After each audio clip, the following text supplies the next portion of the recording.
어서 오세요. 이야기 속으로입니다. 지금 구독해 주시고 오늘의 옛날 이야기를 바로 시작하겠습니다. 전주관아 마당, 비대한 몸집의 노파가 결박당한 채 무릎을 꿇고 있었고 그 앞에는 수척한 여인이 떨리는 손으로 낡은 책 한 권을 들고 서 있었습니다. 7년간 시어머니의 학대를 받으며 살아온 과부 며느리 한설매였습니다. 설매는 책을 펼쳐들며 차갑게 말했습니다. 시어머니, 이것이 무엇인지 아십니까? 남편이 죽기 전 남긴 일기입니다. 시어머니께서 남편에게 독을 탄 사실이 낱낱이 기록되어 있습니다. 시어머니 장 씨는 얼굴이 새하얗게 질리며 소리쳤습니다. 이 못된 년이 내가 감히 나를! 하지만 부윤이 손을 들어 막았고 설매는 눈물을 흘리며 외쳤습니다. 7년간 제게 하신 일들을 이제 갚으실 차례입니다.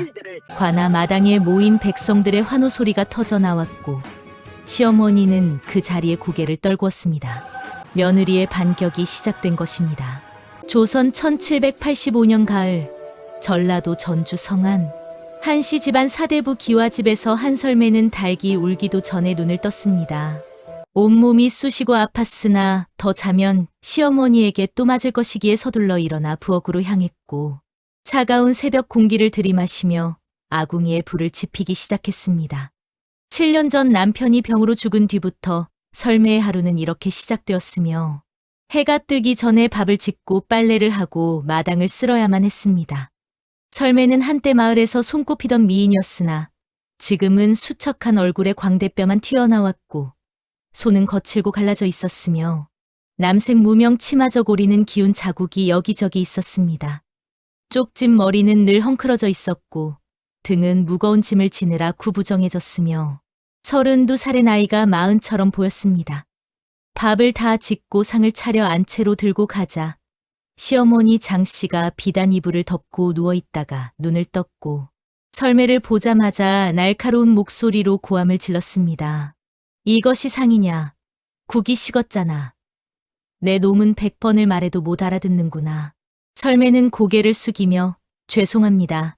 어머님 하고 대답했으나 장씨는 상을 발로 차 엎어버렸고 밥그릇과 국그릇이 바닥에 떨어져 산산조각 났으며 설매는 황급히 무릎을 꿇고 깨진 그릇을 주워 담았습니다. 장씨는 자리에서 일어나 설매의 뺨을 후려쳤고 설매의 고개가 옆으로 확 돌아갔으나 소리 한 번 내지 못하고 그대로 무릎 꿇은 채 있었으며 장씨는 비단 치마를 휘날리며 밖으로 나가면서 오늘 안으로 사랑채 청소까지 다 끝내놔라 고 소리쳤습니다.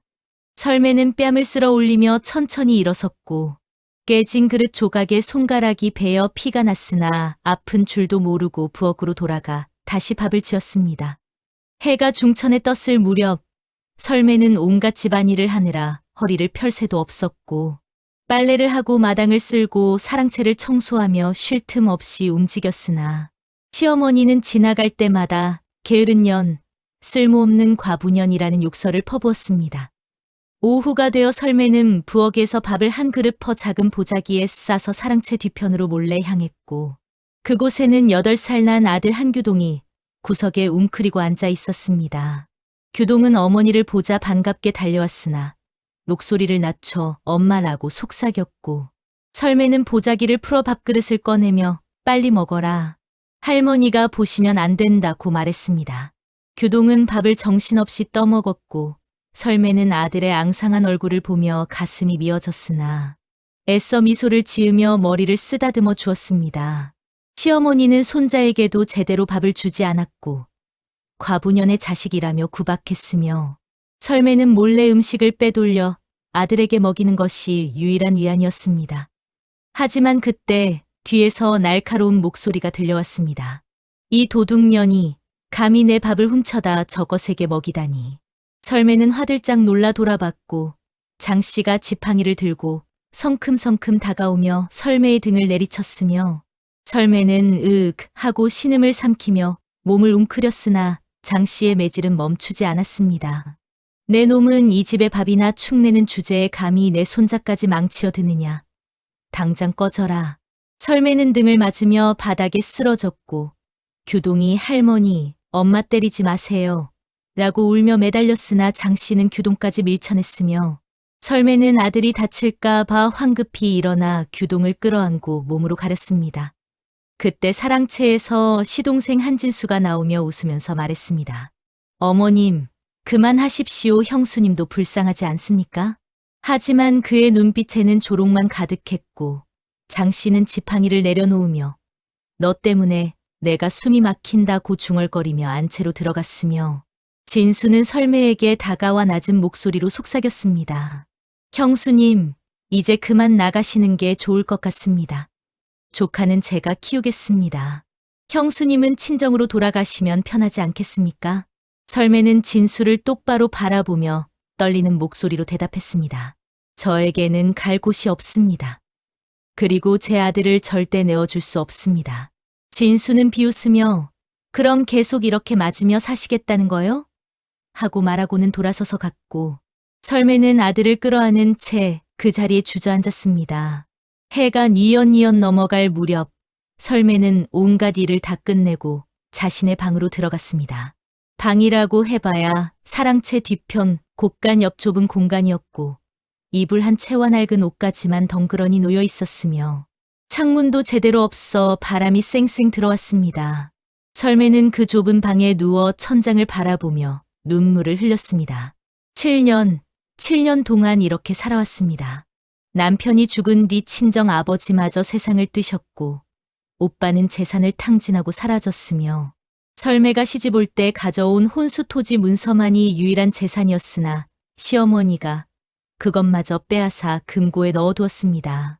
아들을 데리고 나가면 길바닥에서 굶어 죽을 것이 뻔했고 그렇다고 아들을 두고 나갈 수는 없었기에 설매는 이 지옥 같은 시댁에 남아있을 수밖에 없었습니다. 설매는 두 주먹을 불끈 쥐며 작게 중얼거렸습니다. 언제까지 이렇게 살아야 하나? 하늘은 정말 없는 건가? 밖에서는 찬바람이 불어왔고 설매의 눈에서는 눈물이 멈추지 않았으며 그녀는 그렇게 밤을 지새웠습니다. 그로부터 보름이 지난 어느 날 아침 설매는 평소처럼 시어머니의 방에 아침상을 들고 갔습니다. 장씨는 상을 받아놓고 밥을 먹다가 문득 입을 열었고 그 목소리는 평소보다 더 차갑게 느껴졌습니다. 설매야, 내가 시집 올 때 가져온 혼수 토지 문서 말이다. 그것을 내가 어제 팔았다. 이 집 사랑채 기와를 고쳐야 하니 돈이 필요했거든. 설매는 그 말을 듣는 순간 온몸에 피가 거꾸로 솟는 것을 느꼈고 떨리는 목소리로 어머님, 그건 제 친정 아버님이 제게 남겨주신 유일한 이라고 말하려 했으나 장씨는 손을 휘저으며 말을 잘랐습니다. 과부가 무슨 재산이냐? 내가 이 집에서 먹고 자고 숨 쉬는 것이 다 누구 덕이냐? 그깟 토지 한두 마지기쯤이야 당연히 이 집에 보태는 게 도리 아니겠느냐? 설매는 무릎이 꺾여 그 자리에 주저앉았고 눈에서는 눈물이 주르르 흘러내렸으나 장씨는 아랑곳하지 않고 밥을 먹으며 쓸데없이 징징거리지 말고 썩 물러가거라고 손을 내저었습니다. 설매는 비틀거리며 밖으로 나와 마당 한 구석에 주저앉았고 두 손으로 얼굴을 감싸며 소리 없이 흐느꼈습니다. 그 토지는 친정 아버지가 돌아가시기 전 이것만은 내가 꼭 지켜라. 내가 어려울 때 의지할 수 있을 것이다 라고 하시며 손에 쥐어주셨던 것이었고 설매는 그것을 마지막 희망으로 여기며 버텨왔으나 이제 그마저 사라져버렸습니다. 해가 뉘엿뉘엿 넘어가고 저녁 무렵이 되었을 때 설매는 사랑채 뒤편 장작을 나르고 있었습니다. 그런데 갑자기 뒤에서 누군가 다가오는 기척이 느껴졌고 돌아보니 시동생 진수가 음흉한 미소를 띠며 서 있었습니다. 진수는 설매에게 다가와 팔을 붙잡으며 형수님, 어머님이 형수님을 내쫓으려 하십니다. 하지만 제가 형수님을 도와드릴 수 있습니다 라고 속삭였고 그의 손이 설매의 어깨로 올라오자 설매는 온몸에 소름이 돋았습니다. 설매는 황급히 팔을 뿌리치며 뒤로 물러섰고 도련님, 이게 무슨 짓입니까?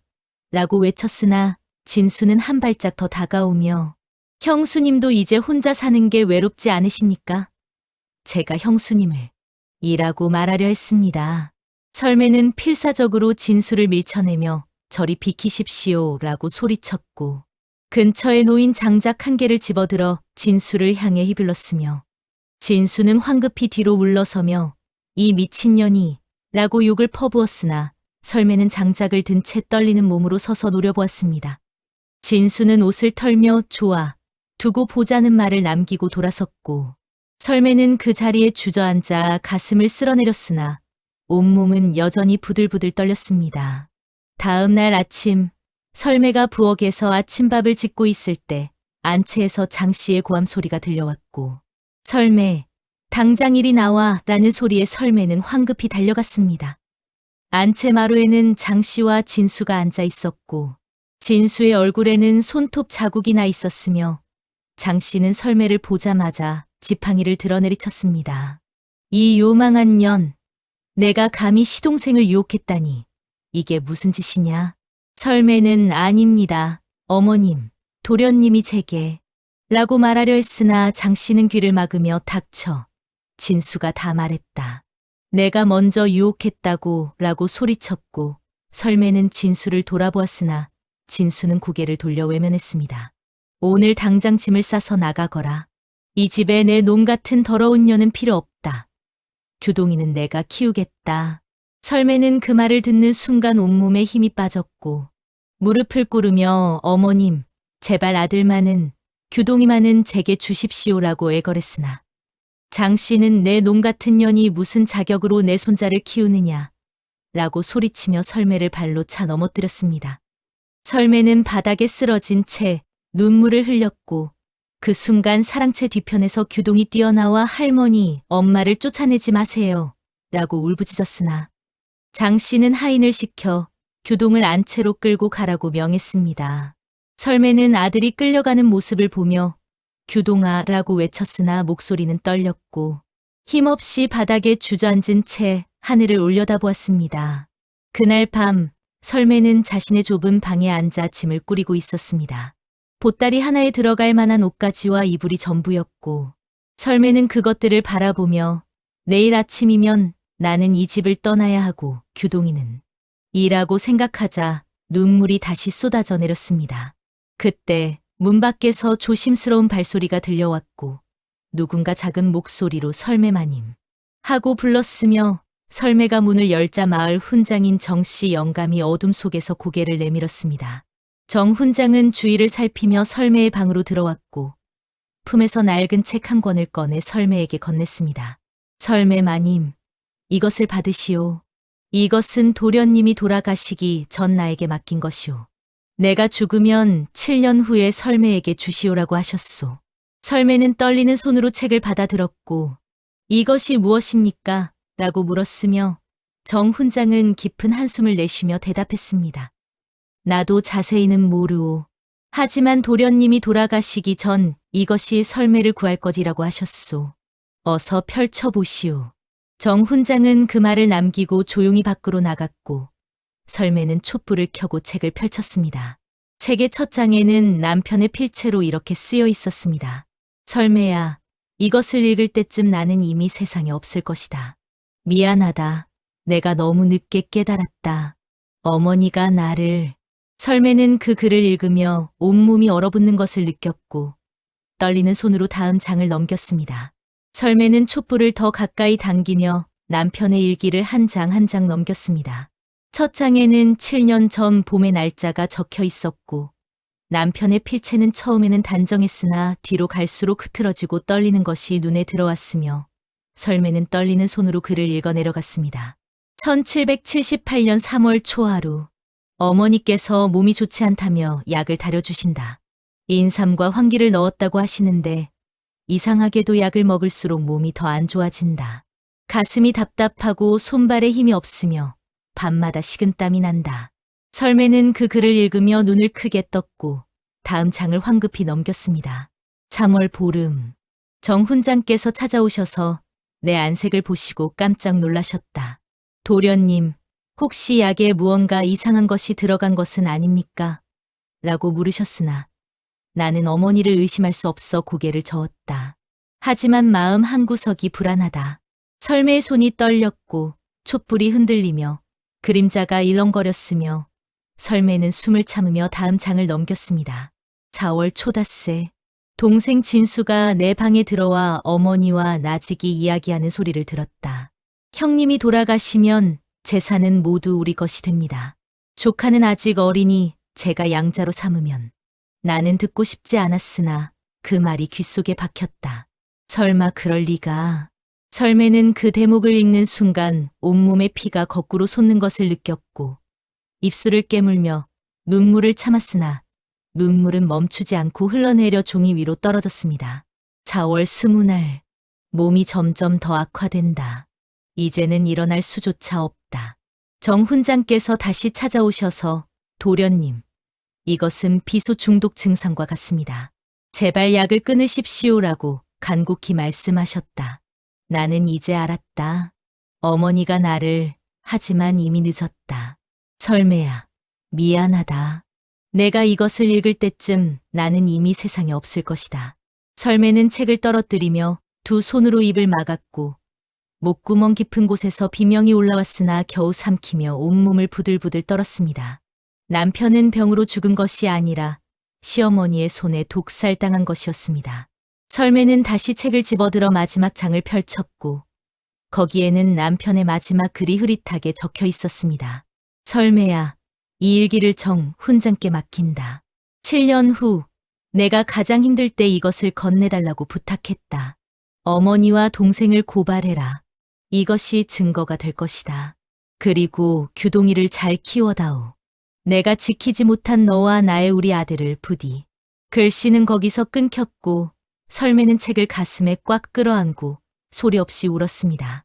7년 동안 자신은 남편이 병으로 죽었다고 믿었고 시어머니를 원망하면서도 그래도 내 아들의 할머니라고 생각하며 참아왔으나 그 모든 것이 거짓이었습니다. 설매는 눈물을 닦으며 일어났고 창밖을 내다보니 안채에는 아직 불이 켜져 있었으며 그곳에서 장 씨와 진수가 무언가 이야기를 나누고 있는 그림자가 보였습니다. 설매는 두 주먹을 불끈 쥐며 이를 악물었고 눈빛에는 7년간 억눌렸던 분노가 타오르기 시작했습니다. 내 남편을 죽였어. 그리고 나를 7년 동안 학대하고 이제는 내 아들마저 빼앗으려 해. 설매는 책을 보자기에 싸서 품에 넣었고 밖으로 나가려다가 문득 멈춰섰습니다. 혼자서 관아에 가면 시어머니가 빠져나갈 구멍을 찾을지도 모른다는 생각이 들었고 증인이 필요하다는 것을 깨달았습니다. 설매는 다시 밖으로 나가 정 훈장의 집으로 향했고 한밤중이었으나 훈장은 설매를 기다리고 있었다는 듯 문을 열어주었습니다. 설매는 책을 펼쳐 보이며 떨리는 목소리로 물었습니다. 훈장님, 이 일기에 훈장님께서 남편에게 비소 중독이라고 말씀하셨다고 적혀 있습니다. 정말입니까? 정 훈장은 깊은 한숨을 내쉬며 고개를 끄덕였고 그의 목소리는 무겁게 가라앉아 있었습니다. 그렇소, 설매마님. 당시 도련님의 증상을 보고 나는 의심했소. 손톱이 검게 변하고 피부에 반점이 생기며 머리카락이 빠지는 것. 그것은 분명 비소 중독의 증상이었소. 설매 그렇다면 왜 그때 말씀하지 않으셨습니까? 말했소. 도련님께도 관아에도 고하려 했으나 장씨 부인이 관아와 결탁되어 있었소. 당시 전주 부유는 장씨의 먼 친척이었고 내가 고발해봐야 오히려 내가 누명을 쓸 것이 뻔했소. 하지만 지금은 다르오. 새로운 부윤이 오셨고 그분은 청렴하고 공정하다는 소문이오. 설매는 정 훈장의 손을 꽉 잡으며 떨리는 목소리로 부탁했습니다. 훈장님, 제발 저와 함께 관아로 가주십시오. 증인이 되어 주십시오. 정 훈장은 설매의 손을 꽉 잡아주며 단호하게 대답했습니다. 물론이오, 마님. 7년 동안 이 순간을 기다려왔소. 도련님의 원한을 풀고 마님의 억울함을 씻어드리겠소. 설매는 눈물을 흘리며 고개를 숙여 절을 올렸고 정 훈장은 설매를 일으켜 세우며 내일 아침 동이 트면 바로 관아로 갑시다라고 말했습니다. 설매는 자신의 방으로 돌아와 책을 다시 펼쳐 들었고 남편의 마지막 글귀를 읽으며 조용히 중얼거렸습니다. 여보, 당신의 원한을 제가 반드시 풀어드리겠습니다. 그리고 우리 규동이를 제가 반드시 지켜내겠습니다. 밖에서는 새벽바람이 불어왔고 동쪽 하늘이 서서히 밝아오기 시작했습니다. 설매는 책을 품에 꼭 안고 일어섰으며 그녀의 눈빛에는 더 이상 눈물이 아니라 단단한 결의가 담겨 있었습니다. 새벽 첫 달기 울 무렵 설매는 남편의 일기를 품에 넣고 정 훈장과 함께 전주 관아로 향했습니다. 관아 문지기는 새벽부터 찾아온 여인과 노인을 의아하게 바라보았으나 설매가 부윤께 급히 아를 일이 있습니다. 독살 사건입니다 라고 말하자 얼굴이 굳어지며 황급히 안으로 들어가 보고했고 잠시 후 부윤 이정관이 관복을 갖춰 입고 나와 두 사람을 대청으로 안내했습니다. 부윤은 의자에 앉아 설매를 내려다보며 무슨 일로 새벽부터 관아를 찾았는가? 라고 물었고 설매는 무릎을 꿇고 품에서 남편의 일기를 꺼내 두 손으로 받쳐 올리며 떨리는 목소리로 대답했습니다. 부윤날이 소녀의 남편 한치원은 7년 전 병으로 죽었다고 알려졌으나 실은 시어머니 장 씨에게 독살당했습니다. 이것이 그 증거입니다. 부윤은 일기를 받아 펼쳐 읽기 시작했고 한 장 한 장 넘길 때마다 얼굴이 점점 굳어졌으며 마지막 장을 읽고 나서는 주먹을 불끈 쥐었습니다. 이것이 사실이란 말인가? 친모가 친자를 독살했다니. 정 훈장이 앞으로 나서며 깊이 절을 올렸고 침착한 목소리로 증언을 시작했습니다. 부윤날이 소인은 당시 한치원 도련님을 자주 뵈었던 마을 훈장입니다. 도련님이 약을 드신 후부터 손톱이 검게 변하고 피부에 반점이 생기며 머리카락이 빠지는 증상을 보셨는데 이는 분명 피소 중독의 증상이었습니다. 소인이 도련님께 약을 끊으시라 간곡히 말씀드렸으나 도련님은 어머니를 의심할 수 없다 하셨고 결국 한 달 만에 돌아가셨습니다. 부유는 고개를 끄덕이며 당장 장 씨와 한진수를 잡아오라 고 명했고 관군들이 일제히 일어나 한씨 집으로 달려갔습니다. 한시진이 지나고 관군들이 장 씨와 진수를 끌고 관아 마당으로 들어왔습니다. 장 씨는 비단 치마 저고리를 입고 있었으나 머리는 흐트러져 있었고 진수는 겁에 질린 얼굴로 주위를 두리번거렸으며 두 사람은 설매를 보자 동시에 내가 감히 라고 소리쳤습니다. 부유는 손을 들어 조용히 시키고는 일어나 마당으로 내려왔으며 장 씨 앞에 서서 차갑게 말했습니다. 장 씨, 그대는 7년 전 아들 한치원을 비소로 독살한 혐의를 받고 있소. 이것이 그 증거요. 부유는 일기를 펼쳐 보이며 한 대목을 읽어주었고 장 씨는 얼굴이 새하얗게 질리며 그것은 거짓입니다. 제 아들은 이 병으로 죽었습니다. 라고 외쳤으나 목소리는 떨렸습니다. 부유는 관군에게 눈짓했고 관군 하나가 나무 상자를 들고 나와 뚜껑을 열었으며 그 안에는 약재 봉지들이 들어 있었습니다. 이것은 오늘 새벽 장 씨의 방에서 압수한 약재들이오. 그중 한 봉지에서 비소가 검출되었소. 장 씨는 그 말을 듣는 순간 다리에 힘이 풀려 바닥에 주저앉았고 진수는 저는 아무것도 모릅니다. 어머니가 하신 일입니다. 라고 외치며 장 씨를 가리켰으나 장 씨는 진수를 노려보며 내가 나더러 그러라고 했잖아. 형이 죽으면 재산이 우리 것이 된다고 라고 소리쳤습니다. 두 사람은 서로를 비난하며 다투기 시작했고 부유는 냉정하게 조용히 하시오 라고 일갈했으며 관아 마당이 다시 조용해졌습니다.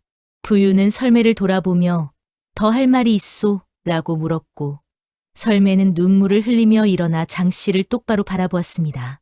시어머니, 7년간 저에게 하신 일들을 이제 받으실 차례입니다. 남편을 독살하시고 저를 학대하시고 제 혼수 재산을 빼앗으시고 제 아들마저 빼앗으려 하셨습니다. 이 모든 죄를 이제는 받으셔야 합니다. 장 씨는 설매를 노려보며 이 못된 년이 내가 감히 나를 라고 소리쳤으나 관군이 장 씨를 결박했고 더 이상 말을 잇지 못하게 했습니다. 부유는 다시 대청으로 올라가 판결문을 펼쳤고 우렁찬 목소리로 선고를 시작했습니다. 장 씨는 친자를 독살한 대역죄인으로 사형에 처하며 한진수는 공모한 죄로 유배 신연에 처한다. 부당하게 빼앗은 한설매의 혼수 재산과 한씨 집안의 모든 재산은 한설매에게 반환하고 손자 한규동의 양육권 역시 한설매에게 있음을 선포한다. 관아 마당에 모인 백성들은 환호성을 질렀고 잘했다. 악인은 벌을 받는구나. 라는 외침이 사방에서 터져나왔으며 설매는 그 자리에 무릎을 꿇고 눈물을 쏟았습니다. 장 씨는 관군에게 끌려가며 이럴 수가 라고 중얼거렸고 진수는 살려주십시오 라고 애걸했으나 관군들은 두 사람을 질질 끌고 갔습니다. 부유는 설매에게 다가와 일어나시오. 그대는 오랜 고된 길이 끝났소. 라고 말했고 설매는 눈물을 닦으며 일어나 깊이 절을 올렸습니다. 정훈장도 설매에게 다가와 어깨를 다독이며 마님, 이제 편히 사셔도 됩니다. 도련님도 하늘에서 기뻐하실 것입니다. 라고 말했고 설매는 고개를 끄덕이며 훈장님 정말 감사합니다. 라고 속삭였습니다. 관아를 나와 햇살 아래 섰을 때 설매는 처음으로 가슴이 시원해지는 것을 느꼈습니다. 7년간 가슴 속에 쌓였던 한과 분노가 단번에 녹아내렸고 하늘을 올려다보며 설매는 조용히 중얼거렸습니다. 여보 이제 편히 쉬세요. 제가 당신의 원한을 풀었습니다. 그날 오후 설매는 한씨 집으로 돌아가 규동을 찾았고 아들을 끌어안고 목 놓아 울었으며 규동도 엄마라고 외치며 어머니의 품에 안겼습니다. 7년 만에 설매는 처음으로 자유로운 숨을 쉴 수 있었고 며느리의 칼은 정의를 이루었으며 아기는 응당한 벌을 받았습니다. 그로부터 3년이 흘렀습니다. 전주 성안 한씨 집 기와집은 예전과 같은 모습이었으나 분위기는 완전히 달라져 있었고 나당에는 웃음소리가 퍼져나갔으며 대청마루에는 설매가 단정한 치마 저고리를 입고 앉아 장부를 정리하고 있었습니다. 35이 된 설매의 얼굴에는 예전의 수척함이 사라졌고 광대뼈 대신 부드러운 살이 올라 건강해 보였으며 무엇보다 눈빛에는 평화와 자신감이 담겨 있었습니다. 손은 여전히 거칠었으나 이제는 누구에게 맞지 않았고 등도 펴졌으며 쪽진 머리는 단정하게 빗어 올려져 있었습니다. 마당에서는 11살이 된 규동이 서당에서 돌아와 책을 펼쳐놓고 글을 읽고 있었고 아이의 목소리는 또랑또랑했으며 엄마, 오늘 훈장님께서 제 글씨를 칭찬하셨어요.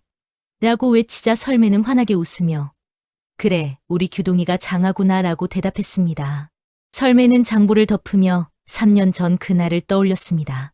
시어머니가 사형당하고 시동생이 유배를 떠난 후 한씨 집안의 모든 재산이 자신에게 돌아왔고 빼앗겼던 혼수 토지도 되찾았으며 처음으로 자신의 이름으로 재산을 관리하게 되었던 일들이 주마등처럼 지나갔습니다. 처음에는 막막했습니다. 한 번도 집안을 꾸려본 적이 없었고 과부라는 이유로 사람들이 무시할까봐 두려웠으며 밤마다 남편의 무덤 앞에서 제가 잘할 수 있을까요? 라고 물었으나 대답은 없었고 오직 바람 소리만 들려왔습니다. 하지만 설매는 포기하지 않았습니다. 낮에는 토지를 관리하고 소작인들과 공정하게 소출을 나누었으며 밤에는 장부를 익히고 집안 살림을 꾸려나갔고 두동에게는 그를 가르치기 위해 서당에 보냈으며 하나하나 차근차근 해나갔습니다. 대문 밖에서 인기척이 들려왔고 하인이 들어와 마님, 정 훈장님께서 오셨습니다 라고 알렸으며 설매는 황급히 일어나 대문으로 나가 맞이했습니다. 정 훈장은 3년 전보다 더 나이 들어 보였으나 얼굴에는 온화한 미소가 가득했고 설매를 보자 반갑게 손을 흔들었으며 설매는 깊이 절을 올렸습니다. 훈장님, 어서 들어오십시오. 규동이가 훈장님 오신다고 하면 얼마나 좋아하는지 모릅니다. 정 훈장은 마루에 앉아 규동을 불러 글 읽는 것을 들어보고는 잘했다. 규동아, 내 아버지도 내 나이 때 이렇게 총명했단다 라고 칭찬했고 규동은 환하게 웃으며 고개를 숙였습니다. 규동이 다시 마당으로 내려간 후 정 훈장은 설매를 바라보며 조용히 말했습니다. 마님, 참으로 잘 견뎌내셨소. 3년 전 그날 마님께서 관하로 가실 때의 떨리는 모습이 아직도 눈에 선한데 이제는 이렇게 당당하고 의젓하게 집안을 꾸려가시니 도련님도 하늘에서 기뻐하실 것이오. 설매는 눈시울이 붉어지며 고개를 숙였고 잠시 침묵이 흐른 뒤 조용히 대답했습니다. 훈장님 덕분입니다. 훈장님께서 그날 남편의 일기를 건네주지 않으셨다면 저는 아마 아들과 헤어져 길바닥에서 죽었을 것입니다. 정 훈장은 고개를 저으며 아니요, 마님. 일기를 받았다고 해서 누구나 관하로 갈 수 있는 것은 아니오. 마님께서 두려움을 이기고 용기 있는 선택하셨기에 오늘이 있는 것이오라고 말했고 설매는 눈물을 훔치며 고개를 끄덕였습니다. 정 훈장은 품에서 작은 보자기를 꺼내 건네며 이것은 도련님이 예전에 서당에서 쓰셨던 붓이오. 규동이에게 주시오. 아버지의 뜻을 이어받으라는 뜻이오라고 말했고 설매는 두 손으로 받아 가슴에 꼭 안았습니다. 정훈장이 떠난 후 설매는 규동을 불러 오늘 오후에 아버지 산소에 가자꾸나라고 말했고 규동은 예, 엄마라고 대답하며 고개를 끄덕였습니다. 해가 뉘엿뉘엿 넘어갈 무렵 설매와 규동은 성밖 언덕에 있는 남편의 묘소에 도착했습니다. 묘소는 깨끗하게 정돈되어 있었고 설매가 매달 찾아와 풀을 뽑고 청소했기 때문이었으며 묘비에는 한치원 지묘라는 글자가 새겨져 있었습니다. 설매는 무릎을 꿇고 절을 올렸고 규동도 어머니 옆에서 함께 절을 올렸으며 설매는 조용히 중얼거렸습니다. 여보, 저 왔어요. 규동이도 데려왔어요. 우리 아들 이제 11살이 되어 서당에서 글도 배우고 있어요. 당신을 닮아 총명하답니다. 바람이 불어왔고 나무잎이 바스락거렸으며 설매는 그것이 남편의 대답인 것 같아 미소 지었습니다. 해가 완전히 넘어가고 저녁 노을이 하늘을 붉게 물들이는 가운데 설매와 규동은 손을 잡고 집으로 돌아갔습니다. 설매의 발걸음은 가벼웠고 가슴은 따뜻했으며 얼굴에는 평화로운 미소가 가득했습니다. 설매는 이제 더 이상 누구에게도 고개 숙이지 않는 당당한 여인으로 살아가고 있었습니다.